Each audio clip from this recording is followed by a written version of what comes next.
Our goal is to give you some new skills, skills that are not just useful in terms of creating an inclusive environment, but are going to actually be transferable to all other areas of your work and even possibly your personal life. Many of the skills that we're going to teach you are things like getting through a disagreement or a difficult conversation without escalating it into conflict, or learning how to be wrong about something, which we all are on a regular basis, without feeling defensive about it and turning it into a fight.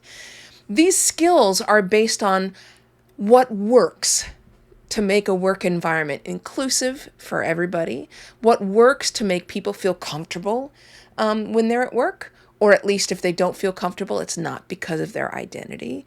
In order to figure out what works, you also have to understand what doesn't work, right? So if you're going to figure out how to make an inclusive environment, you might want to start by understanding what makes an exclusive environment. What are the things that make a work environment exclusive? If you're trying to have a workplace which is just and fair, it might be helpful to know what it is that makes a specific work environment unfair or unjust. Not just work environments, but how we interact with our clients. How do we make clients feel as though they are welcomed, they are included, and they are comfortable? So we start at the place of understanding what goes wrong. And one of the things that does go wrong is that a lot of traditional training is based on beliefs and values, making people either understand what their values are or making them realize that their values may be wrong. Here's the thing. Scientists have no idea how to change somebody's deeply held values. We really do not have any tactics for changing somebody's deeply held beliefs. We do know a lot, though, about how to change behavior. We know a lot about that. Making someone aware of their unconscious bias without telling them what to do about it doesn't help at all. Imagine going to a weight loss program and they tell you that you're eating the wrong foods and you're not doing the right exercise. And then they send you home without ever telling you what are the right foods and what are the correct exercise. That's sort of what we get in a lot of the traditional unconscious bias training. So one of the best tactics you can get is by saying, okay, everybody in the world has some form of unconscious bias. How is that expressed in my day-to-day life? Are there ways in which my bias is influencing my behavior? And if it is, how do I change that behavior? Or how do I protect myself from expressing that bias?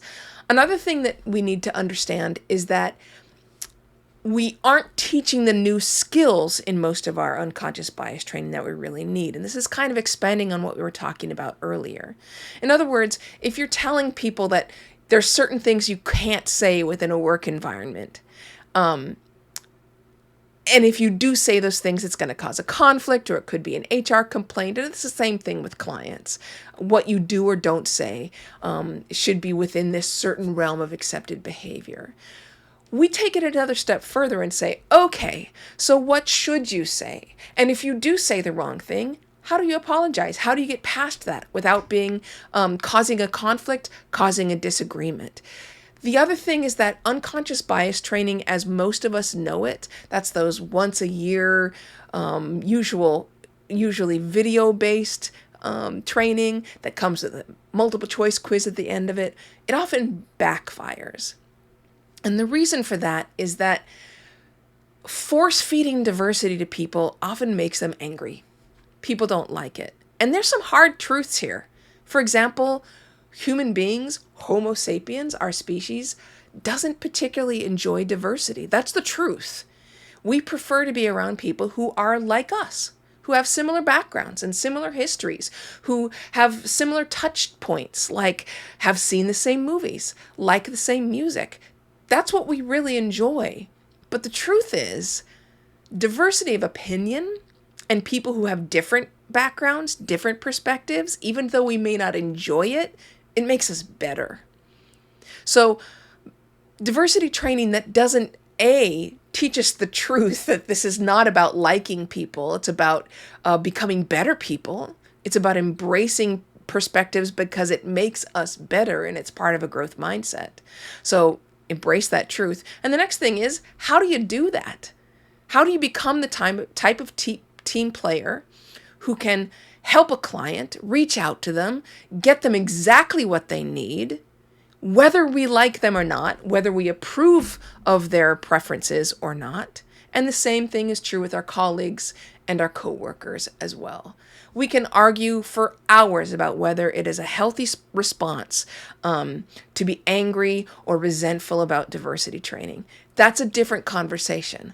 All I want to talk about is the fact that it's true, and how do we get past that so that we can all be better.